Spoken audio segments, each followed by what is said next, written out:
Hello and welcome to The Watering Hole. Thanks for checking out this clip. Don't forget to like and subscribe because that'll make the baby Jesus cry, and I know how much you guys love making the baby Jesus cry.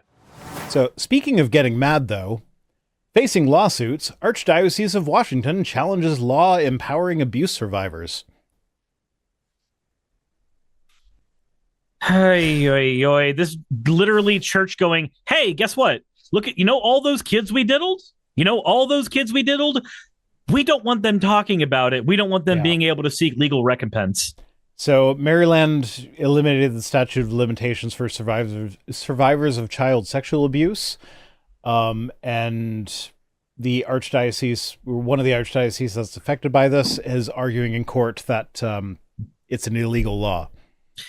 Why would you even try to defend that?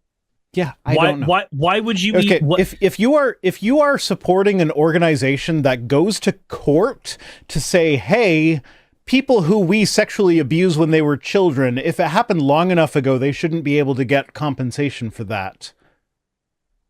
That's the bad guy. How are they not the bad guy? Like, and it's not even a question of like if they sexually abuse these kids. It's like this is the result of one of those reports that came out that found hundreds of kids were abused by dozens of priests since however long ago. And the church is like, no, that happened a long time ago. So like, no, you shouldn't be able to get compensation for it now because it was a long time ago. And like, never mind that we're supposed to be like representatives of God here on earth. It baffles my mind because let's say, for instance, a lot of times the statute of limitations is like 7 years, right? 7 years past the point, then you do thing. Think about how many priests have done something to a kid who was under 7, or not under 7. I mean, sometimes under 7. Under 11. Under 11. Somebody who's under 11. So somebody who would live their entire childhood with the statute of limitations passing them by the time they became an adult. So by the time they have the ability to even begin the process of seeking legal recompense outside of their parents, who are probably members of that church and probably don't want to seek anything legal in the first place because there's a whole culture of shame around that too. Mm-hmm. Those kids are now, they're locked. They would be completely locked. They'd go, oh, I'm an adult now. And there's nothing, like, I'm in the part of my life where I should be able to do something about this, and now I suddenly can't. Yeah, so this is one of those things where, like, anytime you bring up priest sexual abuse, the people who defend the church will be like, oh, well, sexual abuse happens in schools, too, and it happens in these other places where you entrust your children. Yeah, I remember when Mr. Brass did exactly that. But here's the thing, like, when it's caught in school, like, you don't have school boards suing to say, hey, we need to protect our teachers from rape allegations. We need to protect our teachers from the legal ramifications of the fact that they raped kids. Like, no, you don't have that. You do have that with the church. That's why the church fucking sucks. Because, like, when a teacher is found doing stuff like this, the teacher's reported, sent to prison, and the family gets compensation. When the church does it, the priest is moved to somewhere that's outside of their jurisdiction, and then they fight tooth and nail against having to give any sort of legal compensation. Yeah, usually they're sent to like Chile or something like that. Yeah. So the Archdiocese of Baltimore declared bankruptcy, which allowed certain parts of the church to continue functioning while limiting the damages the Archdiocese would inevitably face. There's kind of another issue is that the way the Catholic Church is set up in these archdiocese or whatever, where it's like, oh, well, yeah, sure, the Archdiocese of Baltimore fucked a bunch of kids, but like, you can't hold the church itself responsible. You have to hold that specific archdiocese responsible. Never mind they pay their membership dues or whatever it is to like be officially part of the Catholic Church. You can't sue the Catholic Church itself. It's the Chick-fil-A thing all over again. We're like, whatever your stance is on buying, Chick-fil-A, I don't care what it is one way or another. But like, my stance is don't buy it. When somebody levies the criticism against Chick-fil-A that like, hey, they've donated to organizations that would prevent trans and gay people from being let into a homeless shelter, that's stuff that they, allowed in the past.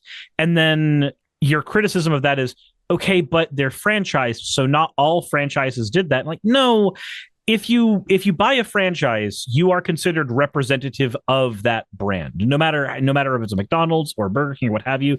So regardless of what your stance is on buying the food, you still have to accept that that criticism is salient, no matter which Chick-fil-A bought it. It doesn't matter. Like you have to address that criticism one way or another. Yeah. Okay, so the Archdiocese of Washington, which is also affected by the changes, is arguing in court in 2 separate cases that the new law violates the Maryland Constitution. They're fighting against having to compensate the victims of child sex abuse. Again, can't reiterate that enough. I mean, I can, because YouTube is going to demonetize this for sure if I keep doing it, but like, I don't fucking care. I feel like the victims of child sex abuse deserve more money than I do from this video being monetized. So, yeah, I'm willing to lose monetization to say they deserve some compensation. It's a very weird thing to try to defend, right? So, like, the statement, if you don't want to sound like a predator, don't say things that make you sound like a predator. Mm-hmm. This is that kind of thing. Like, if you don't want to sound like you're a rapist organization that rapes kids, then don't try to do things that sound like you're a rapist organization looking for better legal defenses for raping kids. Maybe don't do that. Maybe that would help your image overall. I don't know. Maybe I could be y'all's PR team by just dissolving the entire infrastructure. The law in Maryland used to be that no survivor of child sexual abuse could sue beyond the age of 38. So if you passed the age of 38 and you hadn't sued yet, you were out of luck. And also defendants who didn't commit crimes, like the Catholic Church itself, like it said, like there's the Catholic Church, and then there's all these archdioceses. So the church itself was not considered to be liable, whereas the archdiocese would. So you couldn't sue the church, you could only sue the archdiocese. So then when an archdiocese did something like, I don't know, declare bankruptcy, like the Baltimore one did, you couldn't sue them anymore. Or like there was a very limited time period where you could sue in order to try and be included in the bankruptcy settlement. So the newer law lifted both of those restrictions, so now you can sue the Catholic Church itself if the archdiocese declares bankruptcy. Good. And if you're older than 38, you can still sue. Also good. Yep. Those are both good things, and the church is fighting against them. Because they do not want people having the power to sue them. They are terrified of people having that kind of ability, because they know for a fact when people have that kind of ability, it will be used against them and it will be used to drain their pocketbooks. Because that's ultimately what it comes down to. It's not about saving face for the organization, because if it was about saving face, they wouldn't be fighting about it in the first place. They would just be like, we accept the judgment for the bad things the church has done. God will purge us or something. Yeah. It's about like saving their coffers. If you are a representative of God on earth, then you should want to purge your organization of child predators. I don't see why that's controversial. If everyone in the organization is some form of child predator, they have no reason to purge. And then I would call into question whether or not they're an organization that represents God. I wouldn't, because I think that the God they serve is an asshole, but that's just me. Yeah, true. Fair point. You're like, yeah, no, you're definitely representing God. Congratulations. Yeah. So this is coming in the wake of the another one of these reports that found over 600 children, with emphasis, but the number is likely far higher, were abused by 156 predators working with the Catholic Church since the 1940s.